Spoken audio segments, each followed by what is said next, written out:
Aujourd'hui, le Seigneur me donne quelques minutes pour prêcher. Eh bien, merci Seigneur. J'aimerais terminer ce que j'ai commencé il y a plusieurs semaines, toujours dans la lettre de titre. Ce qui m'avait stimulé, c'était le besoin de l'espérance, de se rappeler l'espérance que nous avons en Jésus-Christ. Et à venir jusqu'ici, nous avons vu que l'espérance est notre raison de vivre. Substituer à cette raison de vivre une autre qui ferait en sorte qu'on vivrait pour autre chose que l'espérance, on risquerait à ce moment-là de s'appesantir et à un certain moment donné de ne plus non seulement ressentir, mais à ne plus avoir cette passion qui est si nécessaire pour nous aider à vivre dans le Seigneur.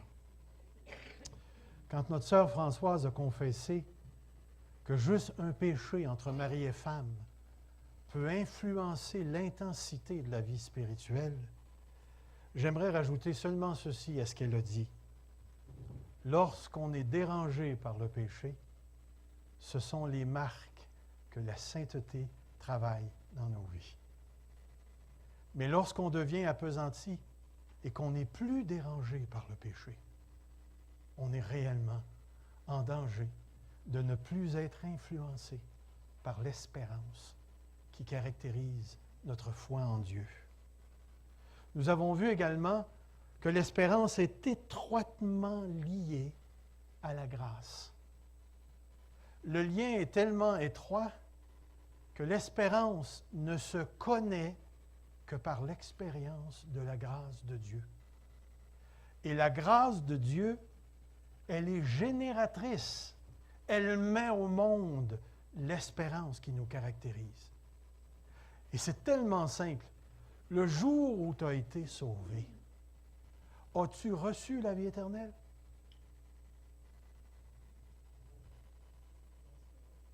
Il y en a quelques-uns qui l'ont reçu ici, d'après ce que je peux voir. Si tu as reçu la vie éternelle, est-ce que tu l'as maintenant? Maintenant, l'as-tu dans la plénitude, dans sa plénitude? Non. Tu es encore dans un corps subi la mort, tu es encore dans une terre caractérisée par le péché. Mais lorsque tu parles de la vie éternelle, ce qui est sous-entendu, c'est tout ce qui vient avec la vie éternelle.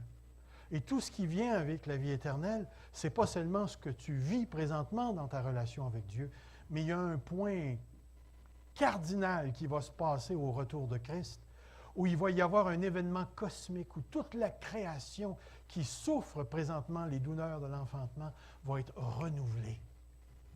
Et ça, on le sent jusque dans nos corps. On le sent quand on est malade, on le sent quand on est en chemin vers la mort.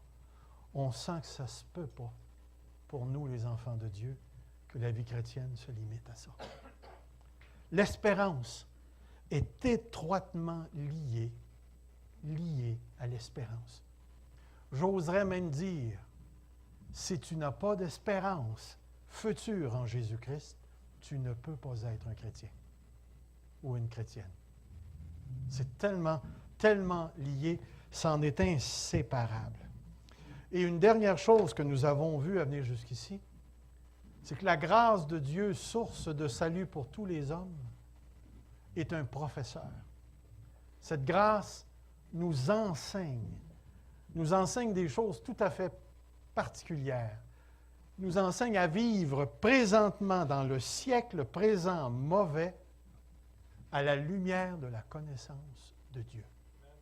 Et laissez-moi vous dire que ce n'est pas une mince affaire, apprendre à vivre selon Dieu. Ceux qui disent que la vie chrétienne ressemble à une ride vers la Floride, ils n'ont réellement pas compris que c'est loin d'être ça. C'est loin d'être ça. J'ai eu plus de troubles depuis que je suis chrétien qu'après. Les pires crises de ma vie se sont passées dans le christianisme, pas avant. Pour moi, il y en a d'autres, c'est après. Il y en a d'autres, c'est avant le christianisme. Pour moi, ça s'est passé dedans. Et c'est pourquoi la vie chrétienne, c'est quelque chose de très, très, très important, parce que si Dieu n'a pas choisi de nous emmener à lui après avoir été sauvés, son désir nous est clairement énoncé dans l'Écriture. Il dit, « Père, je ne te prie pas de les ôter du monde, mais de les garder du mal ou du malin. » Alors, on sait que Dieu travaille dans nos vies pour nous transformer, pour nous garder du malin et nous garder du mal. Ce que je ne savais pas, c'est que nous garder du malin, des fois, dans la stratégie divine, c'est de nous livrer au malin. De cette manière-là, on apprend, puis après ça, on est gardé. Il faut dire qu'on est gardé pendant aussi, mais c'est un autre sermon, ça. C'est tout un autre sermon. Le texte que je veux encore regarder ce matin, c'est encore dans la lettre de Tite, chapitre 2, le verset 13, ou le verset 12 en particulier, qui nous est dit ceci, et on l'a vu, « La grâce de Dieu, source de salut pour tous les hommes, a été manifestée. Elle nous enseigne à renoncer à l'impiété et aux désirs de ce monde et à vivre dans le siècle présent d'une manière sensée, juste et pieuse. » La grâce de Dieu nous enseigne à renoncer. Je ne sais pas si vous avez une petite idée de ce que ça veut dire renoncer. Vous connaissez le mot renoncer. Avez-vous déjà renoncé à quelque chose? Moi, j'ai déjà renoncé à manger une deuxième assiette de spaghettis. Ça a-tu changé quelque chose dans ma vie?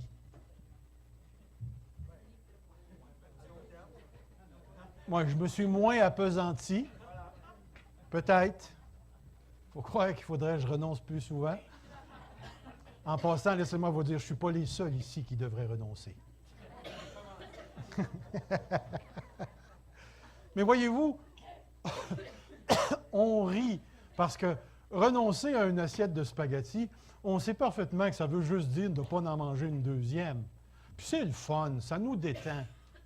Mais laissez-moi vous donner un contexte du sérieux du mot renoncer. Le sérieux du renoncement, du moins l'intensité, la gravité du mot renoncer se retrouve dans nos vœux de mariage. Dans nos vœux de mariage. Lorsque je célèbre un mariage avec quelqu'un, j'ai un petit livre pour me guider dans les paroles qui doivent être dites. Lorsqu'un homme et une femme deviennent mari et femme, ils se font un vœu qui inclut les éléments suivants. Je vais mettre des noms fictifs. On va l'appeler, je ne sais pas moi, appelons-la Roberto. Et elle, on va l'appeler Rosita. OK? Veux-tu, Roberto, prendre cette femme pour ton épouse afin de vivre avec elle selon l'ordonnance de Dieu dans l'état saint du mariage?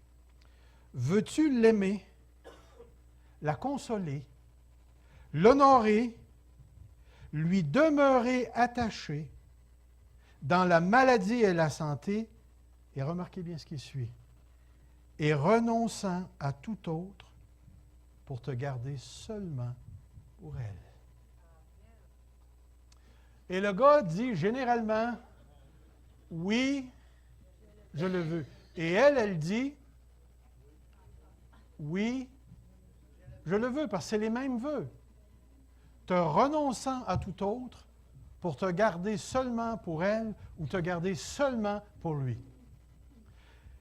Alors, ils ont fait ce vœu, ils se sont mariés.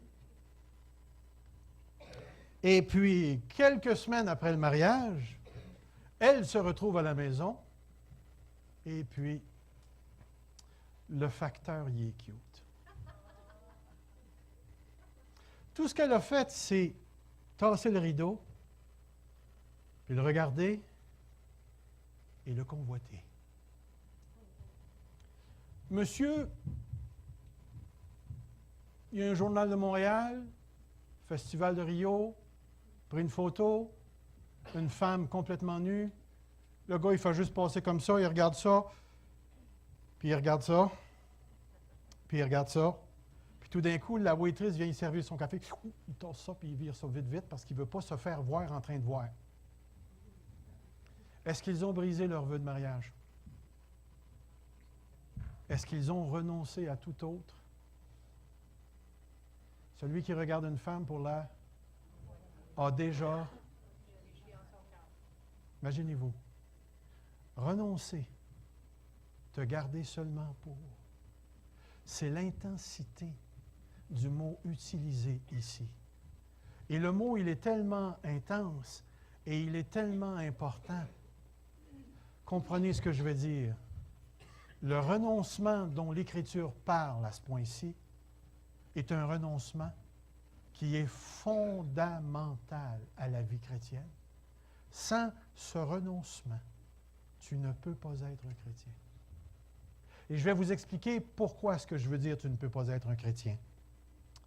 L'un des aspects de mon travail, c'est de faire émerger de la parole de Dieu ce qui est là, mais qui n'est pas toujours évident dans la langue française.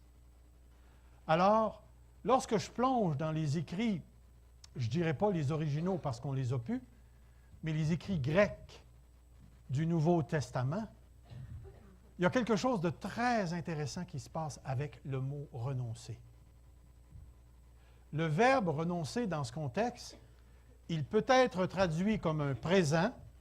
Elle vous enseigne à renoncer maintenant à telle ou telle chose. Mais son premier sens, le premier sens du mot « renoncer », il est au passé.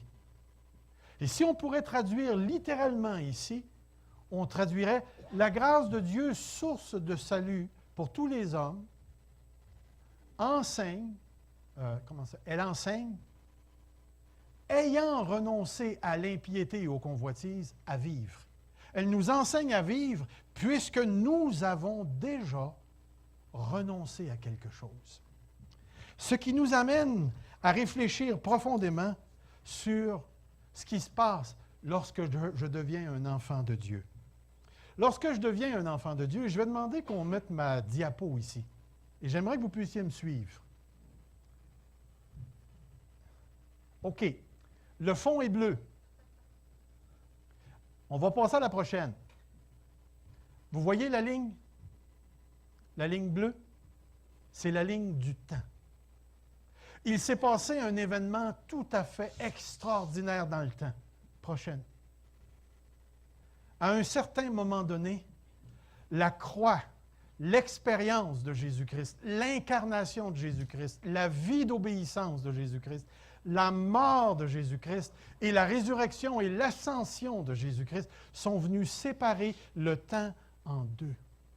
Et lorsque je parle de séparation en deux, c'est certain qu'on n'est pas capable de le faire d'une manière littérale. C'est métaphorique, c'est par l'image. Il y a quelque chose dans le temps qui est venu séparer ce que les êtres humains sont. Si vous regardez la prochaine, c'est un squelette caractérisé par la mort, le péché, être sous la loi, dans la chair et sous l'autorité du diable. Lorsque Jésus-Christ est entré dans ce monde, il est entré dans ce contexte-là. Il est entré parmi ceux qui étaient touchés, prisonniers, esclaves du péché et qui ne pouvaient pas faire le bien selon Dieu. Il est entré dans la mort parce qu'à cause du péché, nous sommes morts. Nous sommes morts par nos péchés et par nos transgressions dans lesquelles nous marchions, nous dit la Bible. Il est entré des gens qui sont sous la loi. Et comprenez bien ceci, chez l'apôtre Paul, quand le mot « sous » apparaît, veut dire « esclave de », être sous la maîtrise de. On était gouverné par une loi qui disait « si tu pêches une seule fois, c'est fait, that's it ». La loi est toujours sans la grâce. Ensuite, dans la chair, comme j'ai tenté de vous faire voir, la chair, ce n'est pas la bebite qui existe encore en dedans de moi. La chair, c'est tout ce qui est en dehors de Christ. Tous ceux qui ne sont pas dans l'esprit sont dans la chair. Et ensuite, l'autorité du diable, mais vous n'avez tout simplement qu'à lire 2 Corinthiens 4,4 qui nous dit que le Dieu de ce siècle a aveuglé l'intelligence de tous ceux qui périssent afin qu'ils ne voient pas l'Évangile de Jésus-Christ briller comme un soleil. Mais à un certain moment donné, certains d'entre nous avons connu, sommes passé, si vous voulez, la prochaine. Pèsez sur le piton. Certains d'entre nous sommes passés par la croix.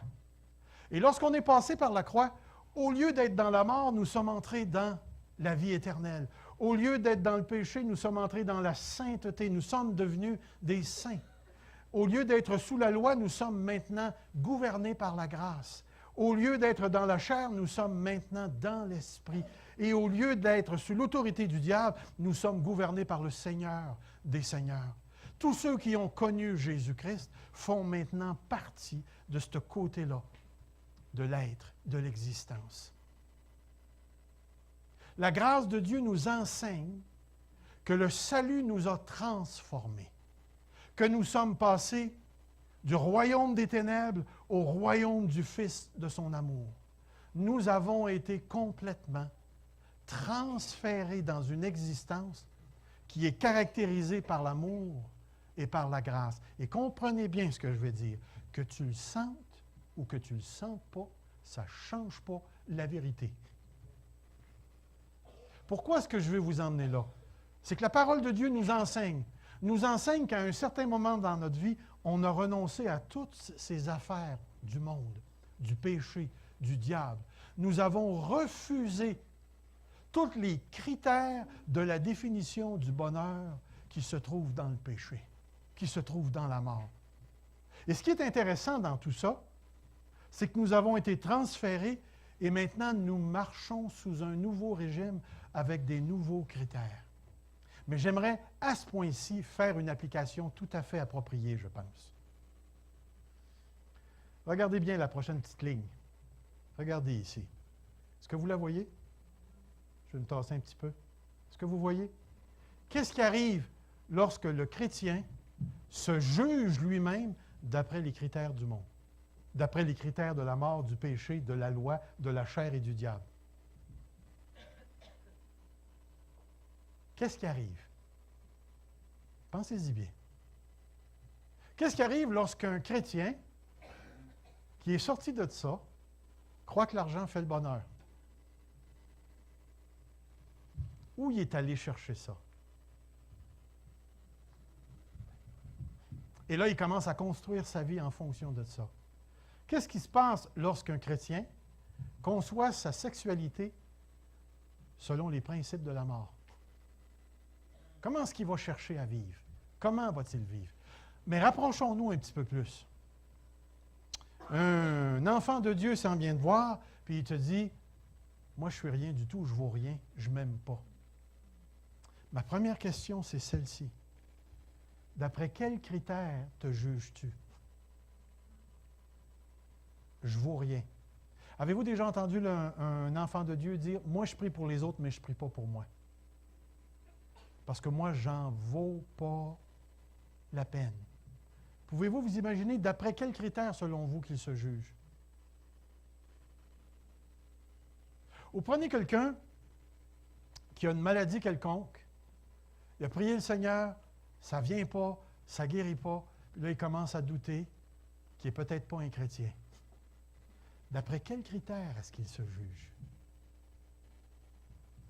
Laissez-moi vous dire, si j'ai renoncé à la mort, au péché, à la loi, à la chair, la grâce de Dieu a pour rôle de m'enseigner tout ce qui est déjà vrai pour moi.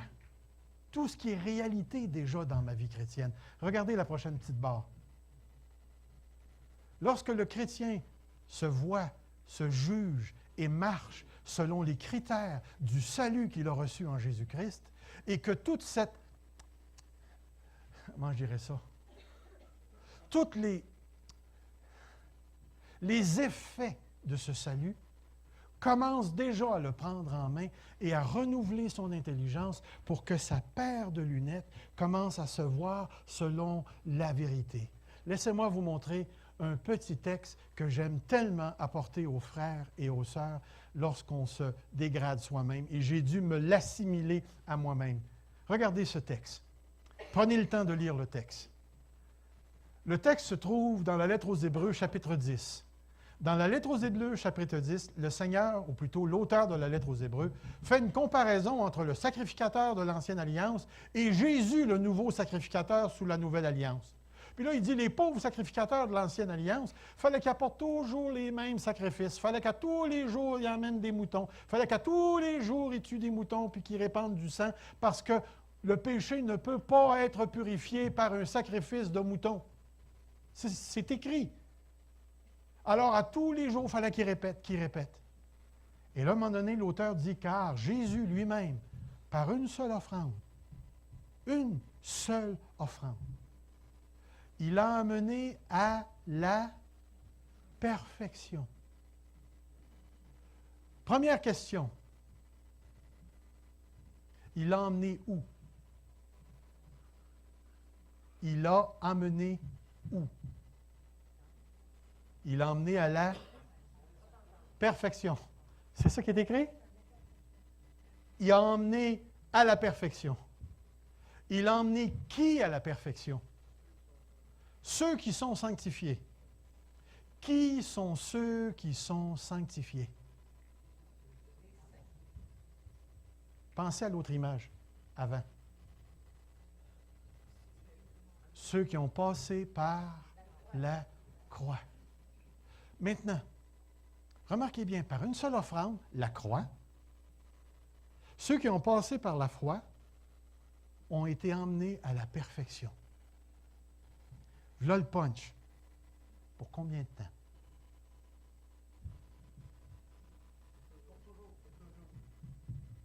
Combien de temps? OK, j'ai péché hier. Comment on va faire pour attacher ce texte-là au péché que j'ai fait? Puis en plus de tout ça, celui que je vais faire à soir. Parce que moi, là, je vous le dis honnêtement, quand je me regarde dans mon miroir intérieur, je ne me sens pas parfait. Et ma femme, elle a au moins 10 à 12 sujets qu'elle pourrait vous raconter cette semaine où son mari n'était pas parfait. Avant, il y en avait 20, mais là, on est rendu à 12 à peu près. Ça baisse tranquillement, pas vite.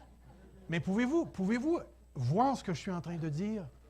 Je suis en train de dire quelque part, en Jésus-Christ, j'ai une perfection qui ne dépend pas de moi.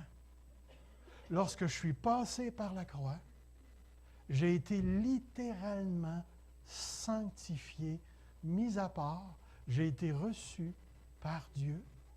Et la parole de Dieu me dit que c'est pour toujours. Maintenant, que je sois émotionnellement perturbé, j'ai besoin d'apprendre à guérir mes émotions.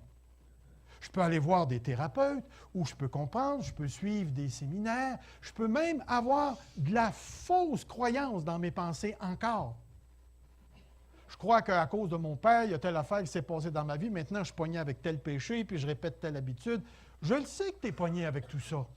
Mais tout ça, là, ça change-tu quelque chose à la vérité? Est-ce que ça change le fait qu'en Christ, tu es parfait? Sentez-vous la pesanteur de cette vérité? Parce que j'ai renoncé, je suis entré en Christ et maintenant je vis de la perfection d'un autre. Je ne vis pas de ma perfection parce que c'est impossible que je vive de ma perfection. Et tant et aussi longtemps que je serai sur cette terre, j'aurai encore à me battre avec des tendances, des habitudes, des pensées, des comportements. Je vais grandir dans ma foi. Mais le point fondamental, c'est qu'en Jésus-Christ, je suis parfait. Et il n'y a plus rien qui peut m'empêcher d'aller au ciel. Maintenant, l'Esprit en moi m'a pris en main. Elle prend ce salut et l'actualise dans ma vie, dans les différents domaines de ma vie. Mais je ne pars pas vide. Je ne pars pas imparfait pour essayer de devenir parfait. Parce que je suis déjà parfait en Jésus-Christ. Je suis entrepris par l'Esprit de Dieu pour actualiser la perfection déjà reçue en Jésus-Christ dans les différents modèles différents domaines de ma vie où il y a encore de la déficience et du mal. Mais laissez-moi vous dire que ça, là, ce n'est pas juste thérapeutique. c'est la Bible. J'aurais pu tourner dans d'autres textes. Mais la parole de Dieu nous dit que la parole de Dieu me démontre que lorsque je suis venu au Seigneur Jésus-Christ, j'ai renoncé à quelque chose. J'ai renoncé au péché, à la mort, au diable. J'ai refusé le monde, la manière de vivre, puis je suis entré dans cette nouvelle manière de vie. Mais cette nouvelle manière de vie a un fondement inébranlable. Et ce fondement-là, ce n'est pas Serge Pinard. Alors, si Serge Pinard fait l'erreur de ne pas prendre conscience du fondement et va chercher les anciens critères de son ancienne vie pour se juger, comment pensez-vous qu'il va se comporter dans sa nouvelle foi? Il va vivre en Jésus-Christ avec les critères de destruction, de la mort et du péché. Je vais vous dire, ça fait un chrétien très handicapé. Ça fait un chrétien qui va s'auto-flageller parce que son christianisme s'est transformé en loi. Je ne suis pas assez parfait pour Dieu. Jésus-Christ, ce n'est pas assez ce qu'il a fait à la croix. Il faut que je me rende parfait. Il faut que je me rende parfait. Le Seigneur dit non, tu es déjà parfait. Maintenant, laisse cette perfection-là entrer là où tu n'es pas parfait. Et laisse cette perfection de Jésus-Christ te prendre et t'emmener au niveau de la perfection que tu as déjà. Et le Seigneur te dit, tant que tu n'auras pas passé par la mort ou l'enlèvement, sois assuré que tu vas toujours avoir besoin d'être entrepris par la perfection que tu as déjà. Est-ce que vous me suivez? Ce qui veut dire qu'à toutes les fois qu'un chrétien se dégrade, il fonctionne avec les critères de la mort, les critères d'avant la croix.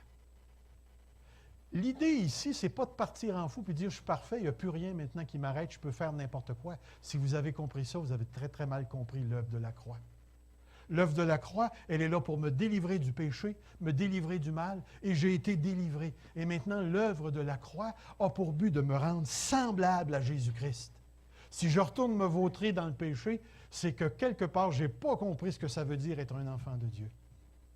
L'Esprit de Dieu qui est en moi enseigne. La grâce que j'ai reçue m'enseigne. Dans le moment présent, j'ai renoncé au monde, j'ai renoncé à ses critères, j'ai renoncé à son mensonge, et maintenant je marche avec la vérité du royaume. Si la Bible me dit que je suis un saint, j'en suis un. Si la Bible me dit que Dieu m'a emmené à la perfection, je suis parfait en Christ.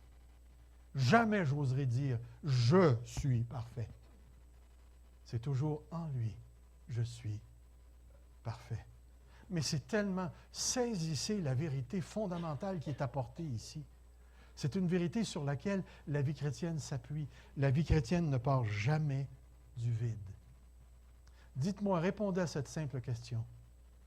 Quand vous avez reçu Jésus comme votre sauveur personnel ce matin, avez-vous été amélioré?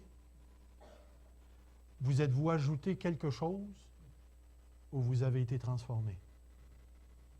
Autrement dit, la conversion, est-ce que c'est juste une amélioration?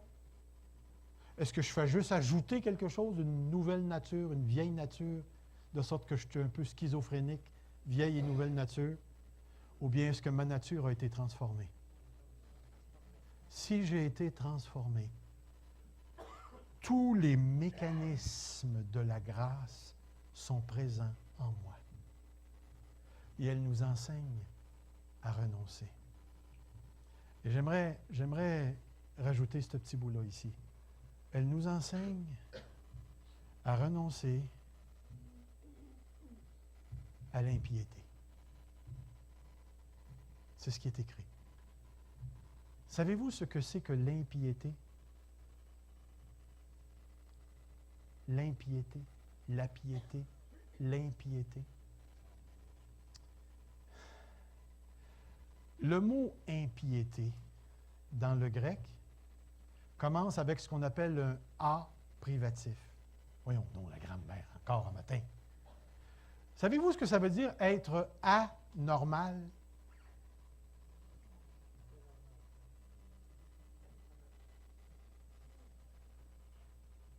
Pensez-y bien. Ça veut dire quoi être anormal? Est-ce que ça veut dire être fou? Qu'est-ce que le A vient faire ici?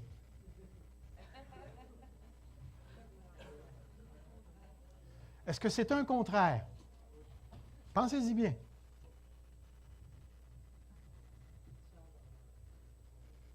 Le mot anormal veut dire absence de normalité.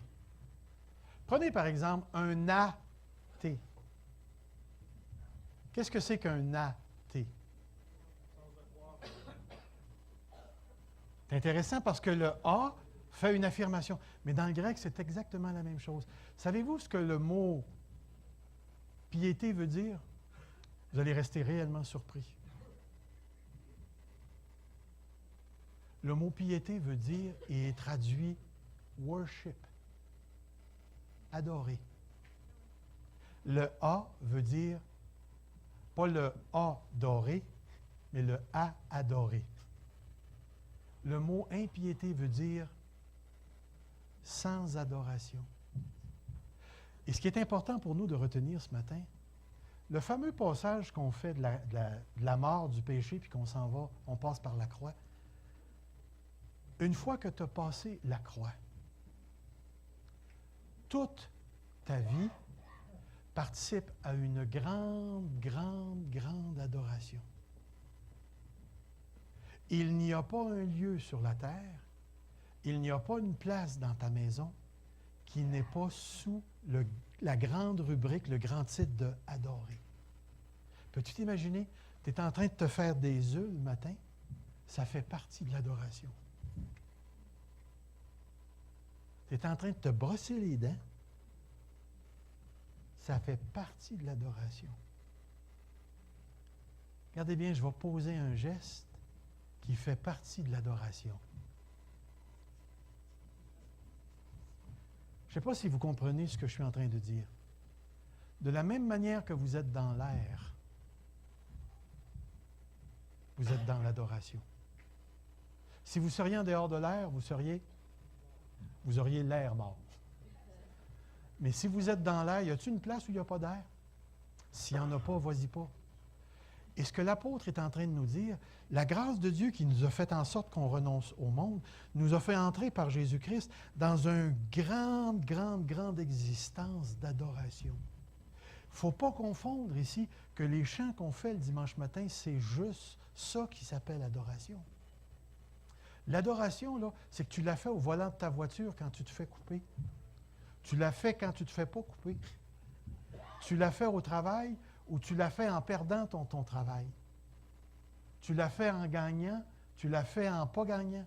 Tu la fais dans les sports, tu la fais assis devant la TV. Tu es entré dans une relation d'adoration avec Dieu. C'est que nos vies, à partir de maintenant, sont caractérisées par cette prise de conscience qu'on ne peut plus sortir Dieu de l'existence et que notre existence est en lui. La piété, c'est cette vie de dévotion, c'est cette relation d'adoration qui couvre la multitude et la totalité de tout ce que nous sommes et de ce que nous faisons. Il est impossible pour un enfant de Dieu de ne pas être en adoration parce que sa vie est connectée à la croix et à la résurrection d'entre les morts. Et ce qu'il est en train de dire ici, c'est qu'il est en train de nous donner un critère très, très, très important pour vivre dans le siècle présent. Un chrétien sait ce qui n'adore pas Dieu. Un chrétien, parce qu'il a la grâce, il sait ce qui n'adore pas Dieu. Il le sait. Il y a des choses à la TV que tu ne peux pas écouter. Tu le sais, parce que Dieu est dans ta vie et ta vie est en lui. Il y a des choses sur l'Internet que tu ne peux pas regarder. Parce que ta vie est en Dieu et Dieu est dans ta vie. Il y a des choses que tu ne peux pas te permettre de penser. Parce que tes pensées sont en Dieu et Dieu est dans tes pensées. Il y a des choses que tu ne peux pas te permettre de donner ou de ne pas donner parce que Dieu est dans ta vie. Il y a des choses que tu ne peux plus dire parce que ta vie est en Dieu. Il y a des choses que tu ne peux plus faire. Et il y a des choses que tu peux faire parce que ta vie est en Dieu. Est-ce que vous saisissez ce que je suis en train de dire? Une fois que tu as passé par la croix, tu n'as plus à te juger toi-même d'après les critères du monde. Tu dois utiliser tous les effets du salut et la critériologie, si on veut, les critères de l'Évangile pour te juger. Juger l'Église, juger le monde.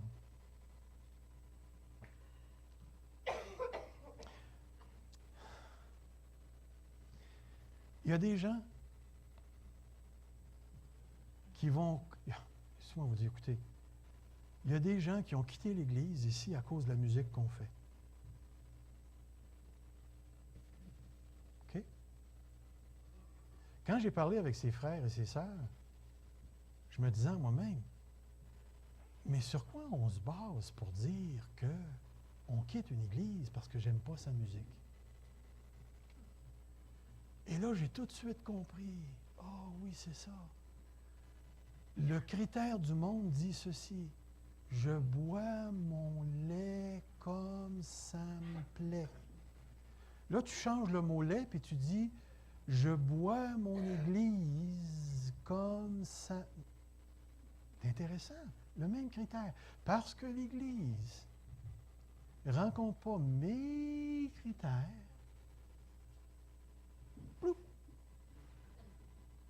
entre vous et moi, là, est-ce que ça vient du côté du monde ou ça vient de l'Esprit de Dieu? Moi, une personne qui vient me voir et qui me dit « Je quitte l'Église parce que Dieu m'a réellement montré que mon ministère, ce n'est pas ici que ça va se passer. » J'ai un énorme respect pour des gens qui quittent de cette nature-là parce que dans leur cœur, ils cherchent à obéir à Dieu. Et ce que je dis, c'est que tu serves chez nous ou que tu sois utile pour le royaume dans une autre église, que Dieu te bénisse. Mais parce que tu n'aimes pas la musique, trouve-moi un verset biblique. Trouve-moi... C'est têteux. C'est têteux. Il n'y a pas à sortir de là. C'est têteux penser comme ça parce que ça vient directement du monde. Directement du monde. Il y a des gens qui n'aiment pas ma manière de prêcher. C'est bien correct, mais quitte pas à cause de ça. Une de mes intentions, c'est de monter d'autres prédicateurs, puis éventuellement, tu vas tomber sur un que t'aimes. C'est pas un problème.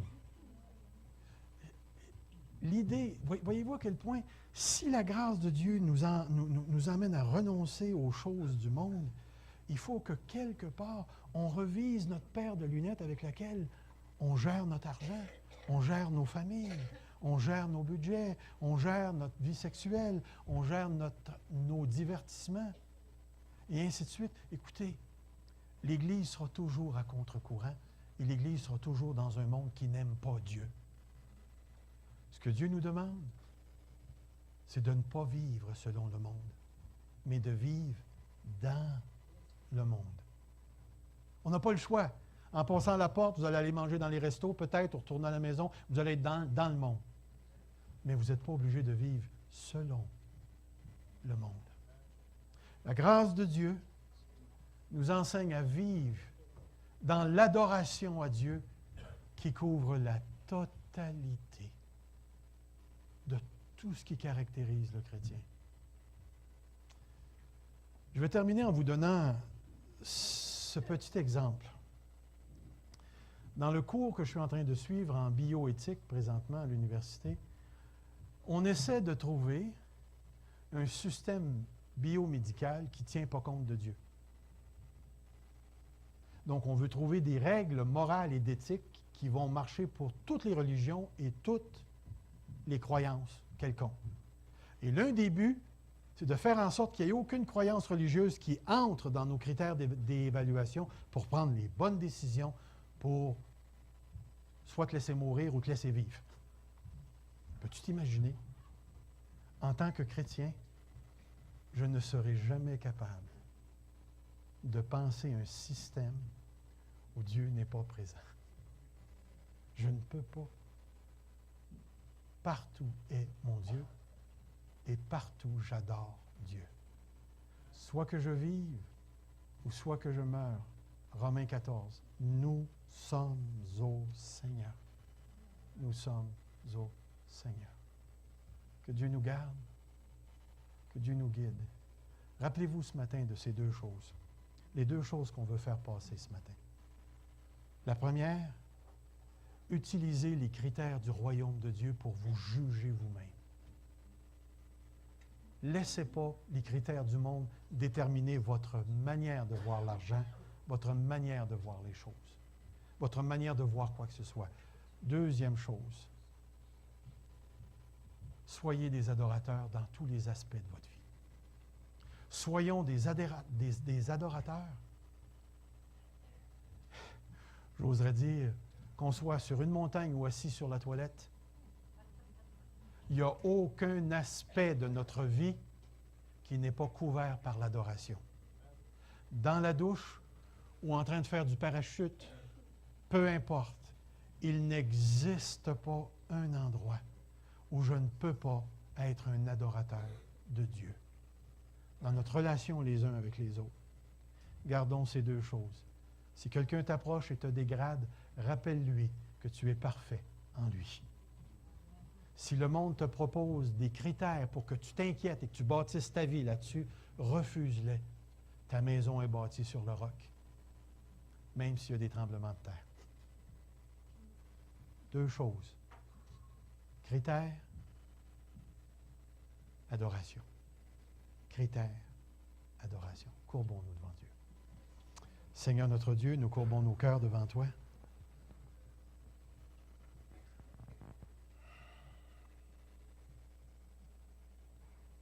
Nous nous remettons entre tes mains maintenant.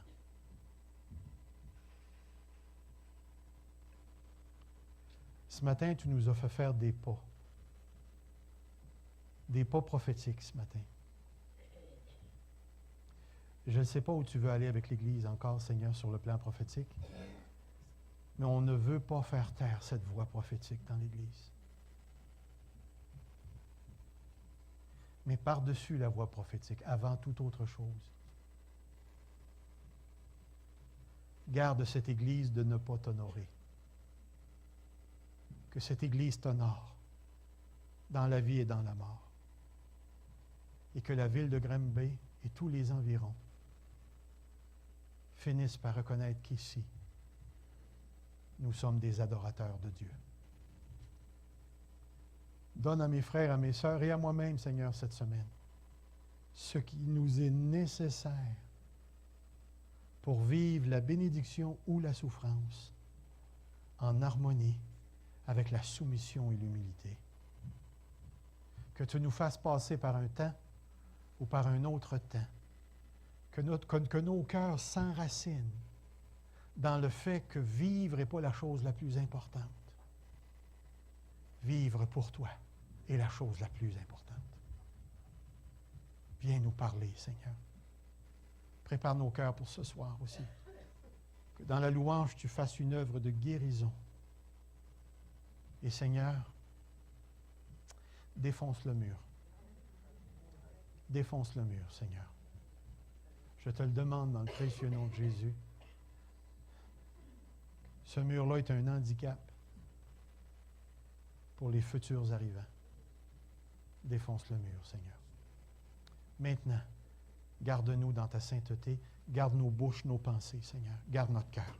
Garde-nous, Seigneur. Que Jésus-Christ soit glorifié. Dans le précieux nom de Jésus. Amen. Tu par Dieu. Et la parole de Dieu me dit que c'est pour toujours. Maintenant, que je sois émotionnellement perturbé, j'ai besoin d'apprendre à guérir mes émotions. Je peux aller voir des thérapeutes, ou je peux comprendre, je peux suivre des séminaires, je peux même avoir de la fausse croyance dans mes pensées encore. Je crois qu'à cause de mon père, il y a telle affaire qui s'est passée dans ma vie, maintenant je suis pogné avec tel péché, puis je répète telle habitude. Je le sais que tu es pogné avec tout ça. Mais tout ça, là, ça change-tu quelque chose à la vérité? Est-ce que ça change le fait qu'en Christ, tu es parfait? Sentez-vous la pesanteur de cette vérité?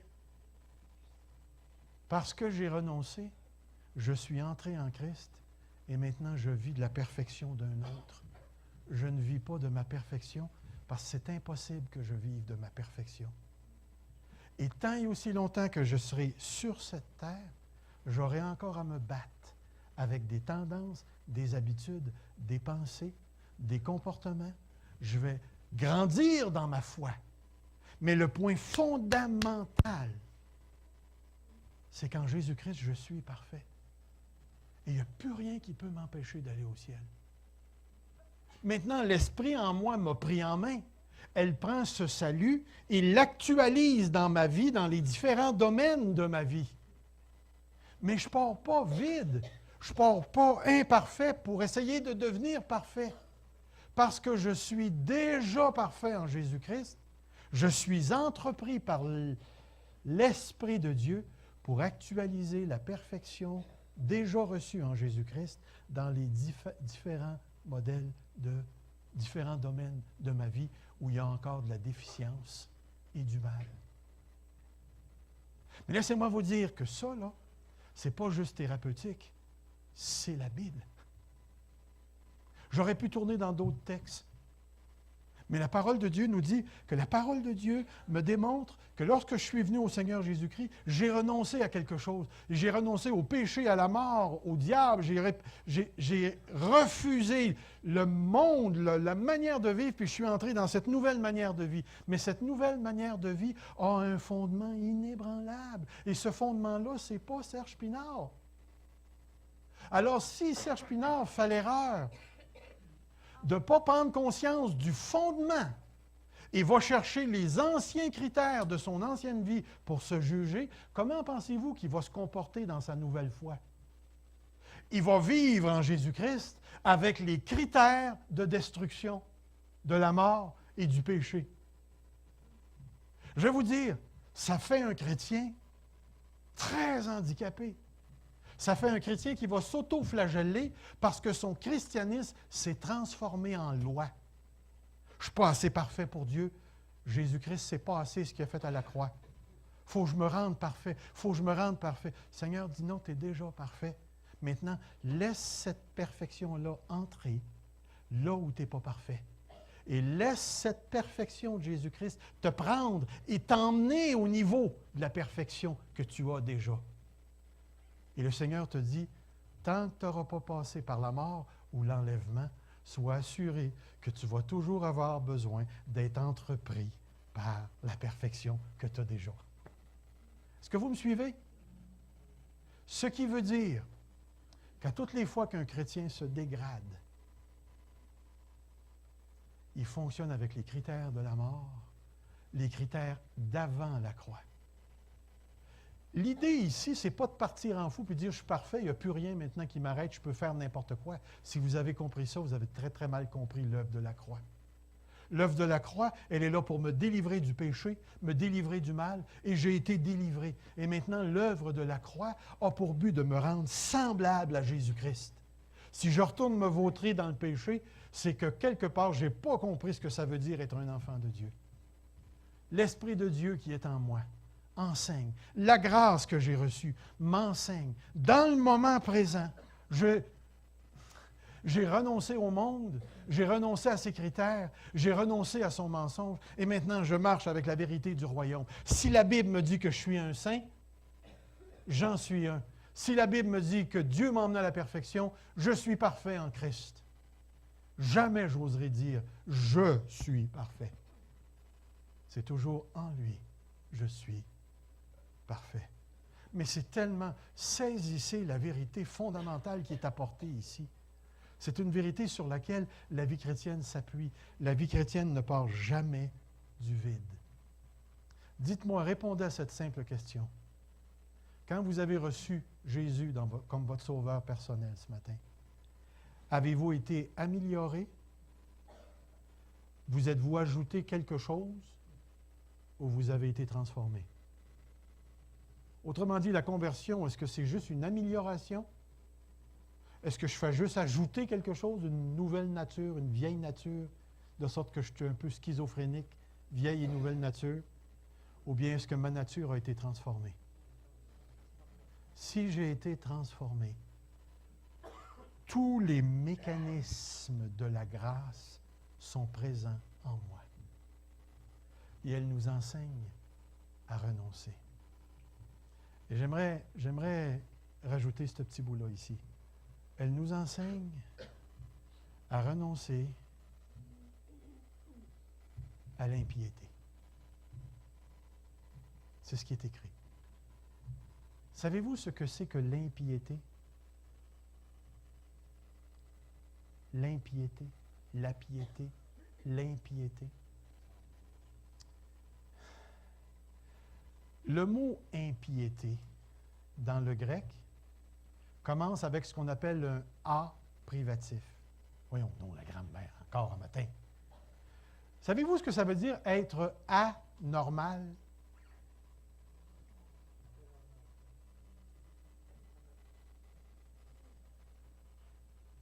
Pensez-y bien. Ça veut dire quoi être anormal? Est-ce que ça veut dire être fou? Qu'est-ce que le A vient faire ici?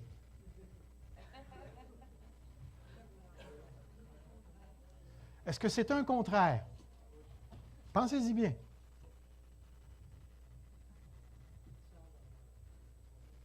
Le mot anormal veut dire absence de normalité. Prenez par exemple un athée. Qu'est-ce que c'est qu'un athée? C'est intéressant parce que le A fait une affirmation. Mais dans le grec, c'est exactement la même chose. Savez-vous ce que le mot piété veut dire? Vous allez rester réellement surpris. Le mot piété veut dire et est traduit worship, adorer. Le A veut dire, pas le A doré, mais le A adoré. Le mot impiété veut dire sans adoration. Et ce qui est important pour nous de retenir ce matin, le fameux passage qu'on fait de la mort, du péché, puis qu'on s'en va, on passe par la croix. Une fois que tu as passé la croix, toute ta vie participe à une grande, grande, grande adoration. Il n'y a pas un lieu sur la terre, il n'y a pas une place dans ta maison qui n'est pas sous la grande rubrique, le grand titre de « adorer ». Peux-tu t'imaginer, tu es en train de te faire des œufs le matin, ça fait partie de l'adoration. Tu es en train de te brosser les dents, ça fait partie de l'adoration. Regardez bien, je vais poser un geste qui fait partie de l'adoration.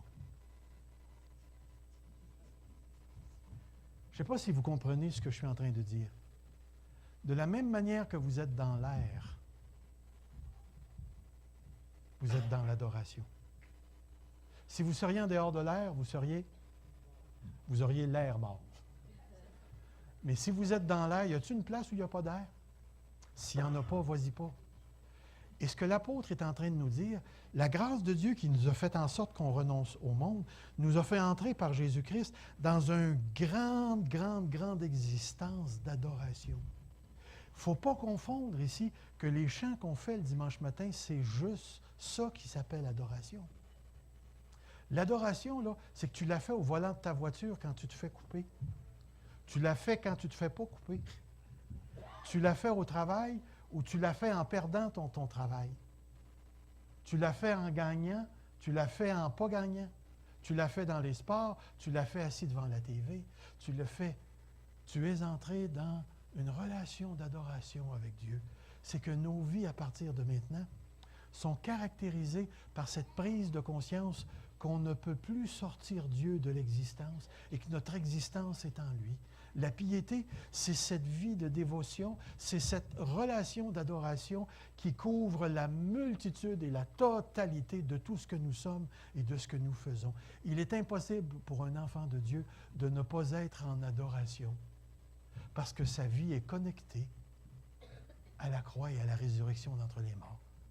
Et ce qu'il est en train de dire ici, c'est qu'il est en train de nous donner un critère très, très, très important pour vivre dans le siècle présent. Un chrétien sait ce qui n'adore pas Dieu. Un chrétien, parce qu'il a la grâce, il sait ce qui n'adore pas Dieu. Il le sait. Il y a des choses à la TV que tu ne peux pas écouter. Tu le sais, parce que Dieu est dans ta vie et ta vie est en lui.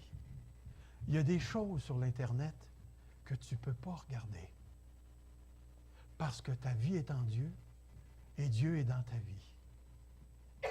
Il y a des choses que tu ne peux pas te permettre de penser, parce que tes pensées sont en Dieu et Dieu est dans tes pensées. Il y a des choses que tu ne peux pas te permettre de donner ou de ne pas donner parce que Dieu est dans ta vie. Il y a des choses que tu ne peux plus dire parce que ta vie est en Dieu. Il y a des choses que tu ne peux plus faire et il y a des choses que tu peux faire parce que ta vie est en Dieu. Est-ce que vous saisissez ce que je suis en train de dire? Une fois que tu as passé par la croix, tu n'as plus à te juger toi-même d'après les critères du monde. Tu dois utiliser tous les effets du salut et la critériologie, si on veut, les critères de l'Évangile pour te juger. Juger l'Église, juger le monde.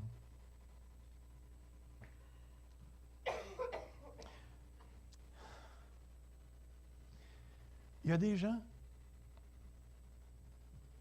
qui vont... Souvent, vous dites, écoutez, il y a des gens qui ont quitté l'Église ici à cause de la musique qu'on fait. OK? Quand j'ai parlé avec ses frères et ses sœurs, je me disais à moi-même, mais sur quoi on se base pour dire qu'on quitte une Église parce que j'aime pas sa musique? Et là, j'ai tout de suite compris. Ah oui, c'est ça. Le critère du monde dit ceci. Je bois mon lait comme ça me plaît. Là, tu changes le mot lait, puis tu dis, je bois mon Église comme ça. C'est intéressant, le même critère. Parce que l'Église ne rencontre pas mes critères, ploup. Entre vous et moi, là, est-ce que ça vient du côté du monde ou ça vient de l'Esprit de Dieu? Moi, une personne qui vient me voir et qui me dit « Je quitte l'Église parce que Dieu m'a réellement montré que mon ministère, ce n'est pas ici que ça va se passer. » J'ai un énorme respect pour des gens qui quittent de cette nature-là parce que dans leur cœur, ils cherchent à obéir à Dieu. Et ce que je dis, c'est que tu serves chez nous ou que tu sois utile pour le royaume dans une autre Église, que Dieu te bénisse. Mais parce que tu n'aimes pas la musique, trouve-moi un verset biblique. Trouve-moi... C'est têteux. C'est têteux. Il n'y a pas à sortir de là. C'est têteux penser comme ça parce que ça vient directement du monde. Directement du monde. Il y a des gens qui n'aiment pas ma manière de prêcher. C'est bien correct, mais quitte pas à cause de ça. Une de mes intentions, c'est de monter d'autres prédicateurs, puis éventuellement, tu vas tomber sur un que t'aimes. C'est pas un problème. L'idée, voyez-vous à quel point, si la grâce de Dieu nous amène à renoncer aux choses du monde, il faut que quelque part, on revise notre paire de lunettes avec laquelle on gère notre argent, on gère nos familles, on gère nos budgets, on gère notre vie sexuelle, on gère nos divertissements, et ainsi de suite. Écoutez, l'Église sera toujours à contre-courant, et l'Église sera toujours dans un monde qui n'aime pas Dieu. Ce que Dieu nous demande, c'est de ne pas vivre selon le monde, mais de vivre dans le monde. On n'a pas le choix. En passant à la porte, vous allez aller manger dans les restos, peut-être, ou retourner à la maison, vous allez être dans le monde. Mais vous n'êtes pas obligé de vivre selon le monde. La grâce de Dieu nous enseigne à vivre dans l'adoration à Dieu qui couvre la totalité de tout ce qui caractérise le chrétien. Je vais terminer en vous donnant ce petit exemple.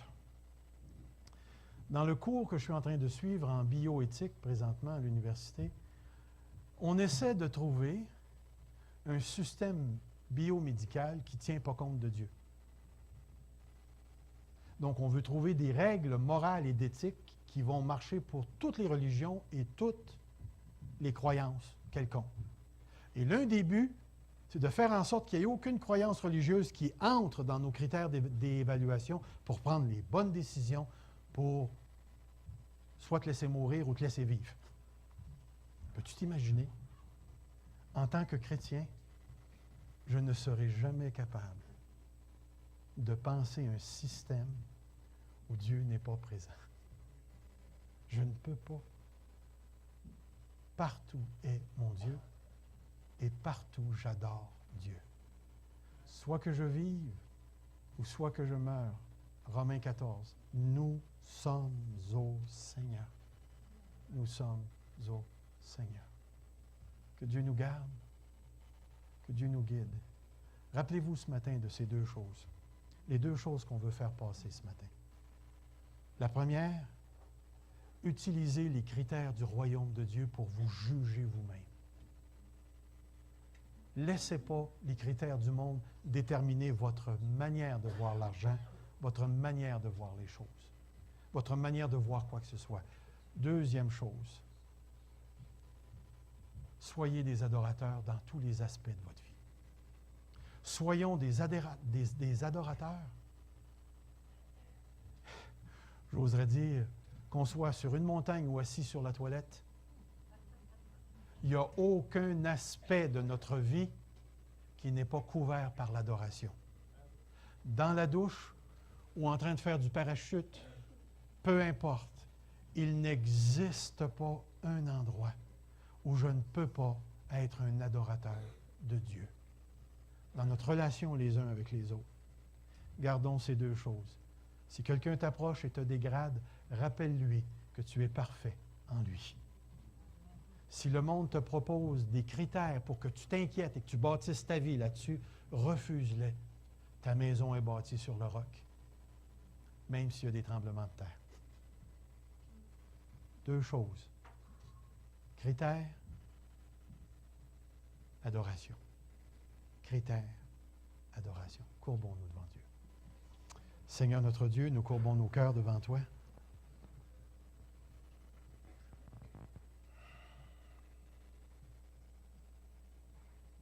Nous nous remettons entre tes mains maintenant.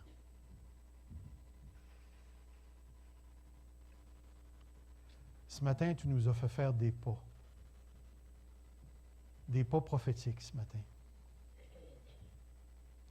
Je ne sais pas où tu veux aller avec l'Église encore, Seigneur, sur le plan prophétique, mais on ne veut pas faire taire cette voix prophétique dans l'Église. Mais par-dessus la voix prophétique, avant toute autre chose, garde cette Église de ne pas t'honorer. Que cette Église t'honore dans la vie et dans la mort. Et que la ville de Granby et tous les environs finissent par reconnaître qu'ici, nous sommes des adorateurs de Dieu. Donne à mes frères, à mes sœurs et à moi-même, Seigneur, cette semaine, ce qui nous est nécessaire pour vivre la bénédiction ou la souffrance en harmonie avec la soumission et l'humilité.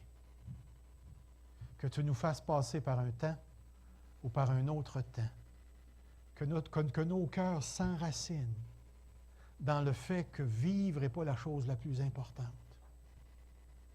Vivre pour toi est la chose la plus importante. Viens nous parler, Seigneur. Prépare nos cœurs pour ce soir aussi. Que dans la louange, tu fasses une œuvre de guérison. Et Seigneur, défonce le mur. Défonce le mur, Seigneur. Je te le demande dans le précieux nom de Jésus. Ce mur-là est un handicap pour les futurs arrivants. Défonce le mur, Seigneur. Maintenant, garde-nous dans ta sainteté. Garde nos bouches, nos pensées, Seigneur. Garde notre cœur. Garde-nous, Seigneur.